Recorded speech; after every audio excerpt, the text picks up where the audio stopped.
विवेक शहर के एक सरकारी दफ्तर में क्लर्क की नौकरी करता था। शाम को समय पर घर लौटना और अपने छोटे से घर में पत्नी रेखा के साथ सादगी भरा जीवन जीना। बाहर से देखने पर कोई नहीं कह सकता था कि इस घर में कभी कुछ गलत भी हो सकता है। विवेक का स्वभाव सीधा था, कम बोलने वाला पर जिम्मेदार।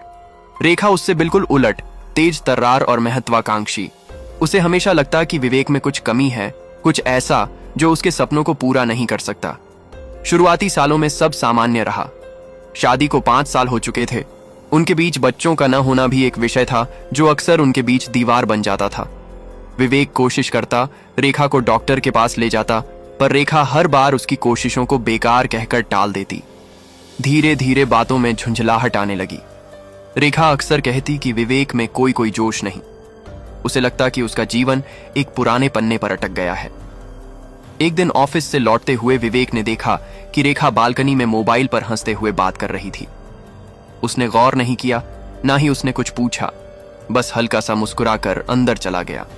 रेखा ने भी कुछ नहीं कहा, पर उसी दिन से विवेक के मन में शक होने लगा, जैसे कुछ गड़बड़ है। समय बीता और रेखा का व्यवहार बदलने लगा।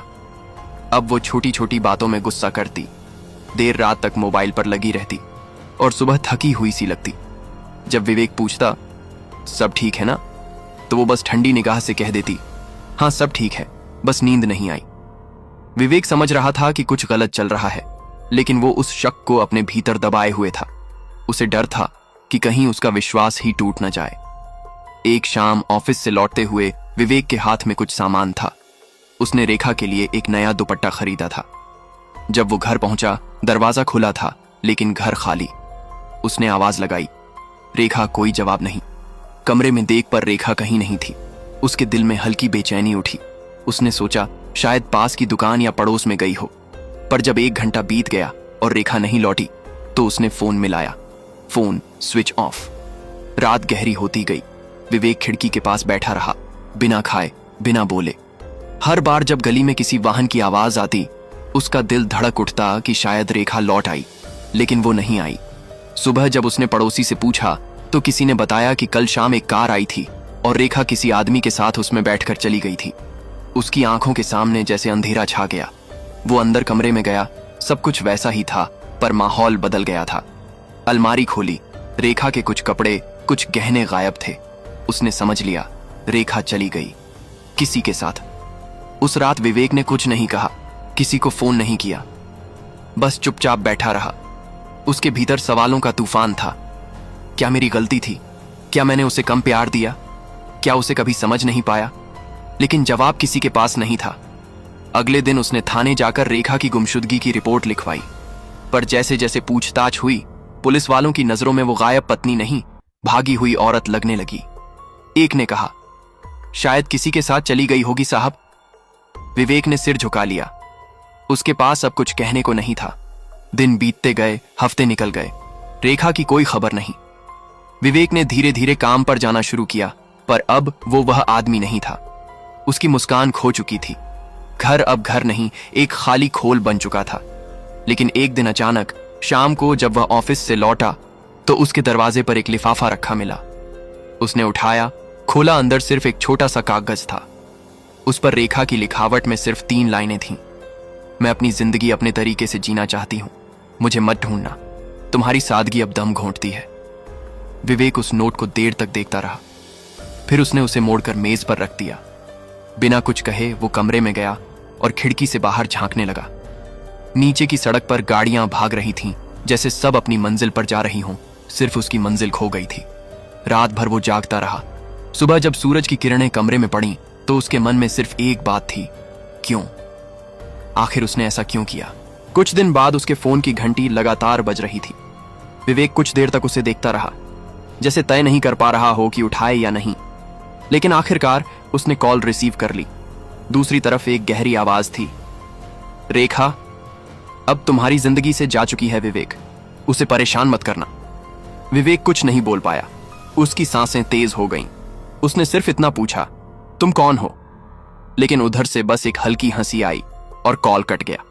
उस एक आवाज ने विवेक के भीतर के सन्नाटे को चकनाचूर कर दिया। अब उसे पहली बार महसूस हुआ कि बात सिर्फ छोड़ जाने की नहीं थी, उसके विश्वास का अपमान किया गया था। अगले दिन से ही उसने खोज शुरू कर दी। वो जानना चाहता था कि रेखा किसके साथ गई, कहां गई। उसने रेखा के पुराने मोबाइल रिकॉर्ड देखे, कॉल डिटेल्स निकलवाने की कोशिश की, लेकिन सामान्य इंसान के लिए यह सब आसान नहीं था। फिर भी उसने अपने ऑफिस के एक परिचित से मदद ली जो स्थानीय प्रशासन में काम करता था। 2 दिन बाद उसे कुछ नंबरों की जानकारी मिली और उनमें से एक नंबर वही था जिसने उसे कॉल किया था। वो नंबर एक आदमी के नाम पर रजिस्टर था, कुलदीप शर्मा। विवेक ने याद किया, यह नाम उसने पहले भी रेखा के मुंह से सुना था। वो उसी प्राइवेट कंपनी में काम करता था जहां रेखा पार्ट टाइम जॉब करती थी। तभी उसके मन में वो सारी बातें घूम गईं। देर रात फोन पर बात करना, अचानक हंसना, बिना वजह बाहर जाना, सब कुछ अब साफ होने लगा। विवेक को अब पता था कि वो रेखा को ढूंढना चाहता है, लेकिन बदले के लिए नहीं। वो बस जानना चाहता था कि उसने ऐसा क्यों किया। किसी इंसान को धोखा देने से पहले क्या उसके मन में जरा सी भी झिझक नहीं होती। उसने तय किया कि वो सीधे कुलदीप से मिलेगा। 1 हफ्ते बाद उसे उस कंपनी का पता चला जहां कुलदीप पहले काम करता था, लेकिन जब वो वहां पहुंचा तो पता चला कि दोनों ने नौकरी छोड़ दी थी और शहर से बाहर चले गए थे। अब उसके पास कोई रास्ता नहीं था, पर उसने हार नहीं मानी। वो दिन भर ऑफिस में काम करता, शाम को अपने कमरे में लौटकर अखबारों में आंखें गड़ाए रहता, किसी हादसे, किसी रिपोर्ट, किसी सुराग की तलाश में। लेकिन रेखा का नाम कहीं नहीं था। महीनों गुजर गए, उसके चेहरे की रेखाएं गहरी होती गईं, लेकिन उसकी आंखों में अब भी उम्मीद की एक पतली किरण थी। फिर एक दिन एक अजीब मोड़ आया। वो अपनी पुरानी डायरी में कुछ नोट्स देख रहा था, तभी उसे रेखा की हैंडराइटिंग में कुछ पुराने पन्ने मिले। वो शायद रेखा की अधूरी डायरी थी। उसमें लिखा था, मैं थक चुकी हूं इस चुप जिंदगी से। विवेक अच्छा आदमी है, लेकिन उसके साथ जीवन में कुछ भी नया नहीं है। मुझे लगता है मैं धीरे धीरे मर रही हूं। कुलदीप मुझे जिंदा महसूस कराता है। विवेक ने वो पन्ना कई बार पढ़ा। हर शब्द जैसे एक खंजर की तरह उसके सीने में उतर रहा था। उसे समझ नहीं आया कि क्या सादगी उसकी गलती थी या रेखा की बेचैनी। पर अब बात सिर्फ रिश्ते की नहीं रही थी, ये उसके आत्मसम्मान की बात थी। अगले कुछ हफ्तों में उसने अपनी पूरी तनख्वाह बचाई और उस शहर की ओर निकल पड़ा जहां कुलदीप का घर होने की जानकारी उसे मिली थी, जयपुर। वो सुबह सुबह बस से उतरा और सीधे उस इलाके में गया। जगह महंगी थी, मतलब दोनों अब आराम से रह रहे थे। उसने उस अपार्टमेंट के चौकीदार से पूछा, क्या कुलदीप शर्मा यहां रहते हैं? चौकीदार ने कहा, हाँ रहते तो थे, पर पिछले महीने से वो यहां नहीं है। सुना है उनका बिजनेस डूब गया और वो किसी दूसरे शहर चले गए। विवेक वहीं खड़ा रह गया। अब उसके पास कोई ठिकाना नहीं था, कोई जवाब नहीं। वो पास के पार्क में जाकर बैठ गया। वहां कुछ बच्चे खेल रहे थे। उसने पहली बार महसूस किया कि जिंदगी चाहे जितनी निर्दयी क्यों ना हो, दुनिया चलती रहती है। किसी के रोकने से कुछ नहीं रुकता। उसी शाम उसने जयपुर स्टेशन की बेंच पर बैठकर फैसला किया, अब वो उसे नहीं ढूंढेगा। अगर रेखा ने नया रास्ता चुना है तो उसे वहीं भुगतना होगा। लेकिन किस्मत को कुछ और ही मंजूर था। जब वो वापस अपने शहर लौटा तो उसके घर के दरवाजे पर एक और लिफाफा रखा था। अंदर एक अस्पताल की पर्ची थी। किसी महिला का नाम था, रेखा शर्मा, भर्ती तारीख पिछले हफ्ते की। अस्पताल वही था जहां शहर के गंभीर केस भेजे जाते थे। विवेक का दिल तेजी से धड़कने लगा। उसने तुरंत बैग उठाया और वहां पहुंचा। रिसेप्शन पर जब उसने पूछताछ की तो नर्स ने कहा, हाँ वो यहां भर्ती थीं, पर अब उन्हें दूसरे वार्ड में शिफ्ट कर दिया गया है। हालात ठीक नहीं है। विवेक को लगा जैसे जमीन खिसक गई। वो वार्ड की तरफ दौड़ा, पर जब उसने रेखा को देखा तो उसकी आंखें नम हो गईं। सामने बिस्तर पर वही थी रेखा, चेहरा थका हुआ, आंखों के नीचे काले घेरे, बाल बिखरे हुए। वो पहचान में मुश्किल से आ रही थी। पास में डॉक्टर खड़ा था जिसने बताया कि वो पिछले कुछ दिनों से मानसिक तनाव और कमजोरी से जूझ रही है और साथ वाला व्यक्ति कुलदीप शर्मा अब उसे छोड़कर जा चुका है। विवेक कुछ क्षण तक कुछ नहीं बोल पाया। उसने बस धीरे से एक कुर्सी खींची और उसके पास बैठ गया।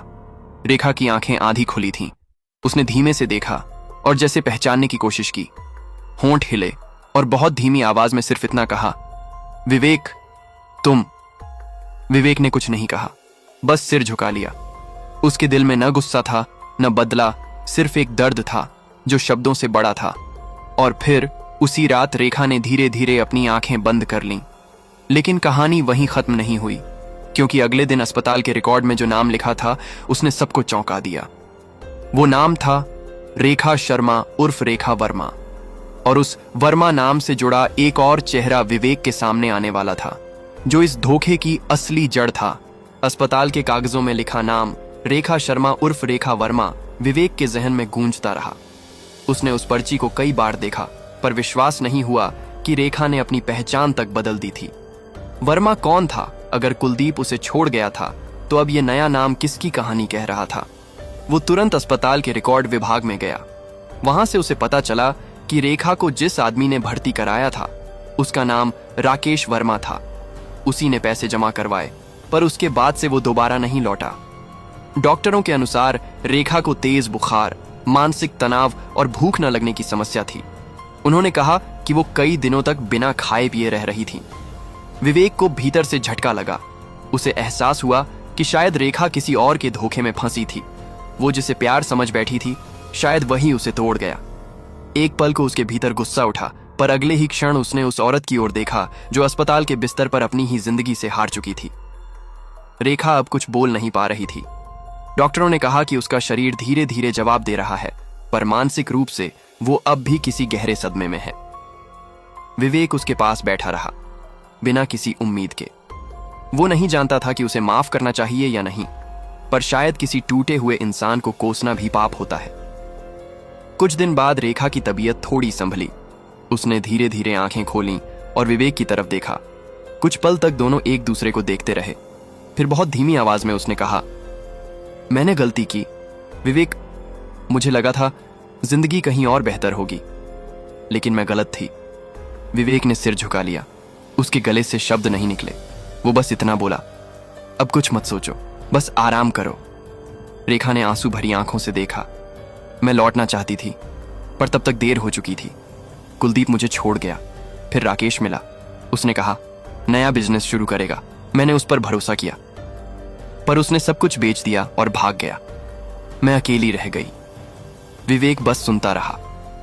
वो नहीं जानता था कि इस टूटे रिश्ते को क्या नाम दे, लेकिन उसने तय किया कि वो उसे उसके अंतिम समय में अकेला नहीं छोड़ेगा। अगले हफ्ते तक विवेक रोज अस्पताल आता, उसकी दवाइयां लाता, उसकी देखभाल करता।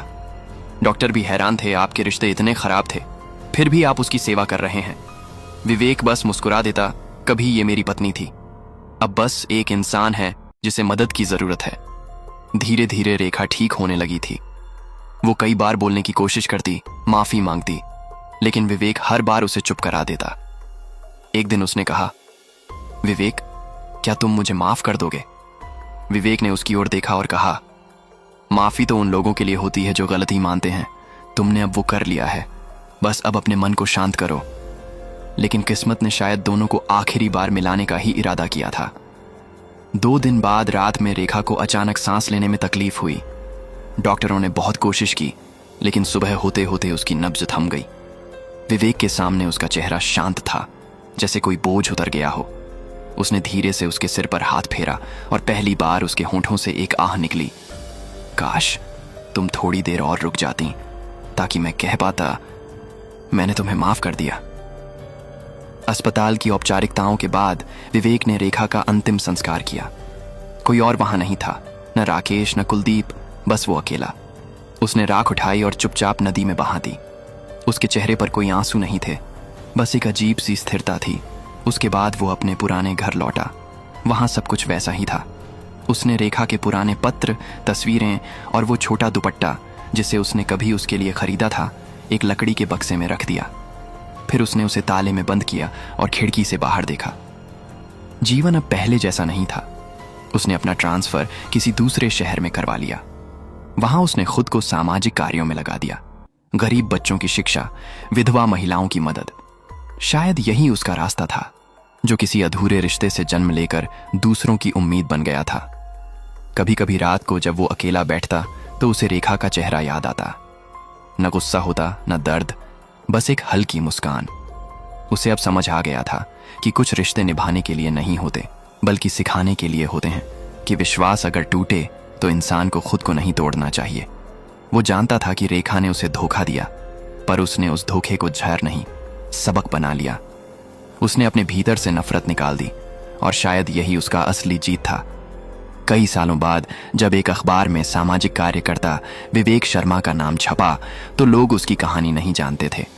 वो नहीं जानते थे कि इस मुस्कुराते चेहरे के पीछे एक ऐसा आदमी है जिसने सब कुछ खोकर भी इंसानियत नहीं छोड़ी। और वहीं किसी कोने में विवेक ने अपनी डायरी में आखिरी लाइन लिखी, कभी कभी धोखा भी इंसान को बेहतर बना देता है अगर वो गिरकर उठना जानता हो। उसने वो पन्ना बंद किया, लाइट बंद की और शांत मन से सो गया। कभी कभी धोखा इंसान को नहीं तोड़ता, उसे नया जन्म देता है। अगर विवेक की कहानी ने आपके दिल को छुआ तो इसे एक बार जरूर शेयर करें ताकि कोई और टूटने से पहले खुद को संभाल ले। धन्यवाद।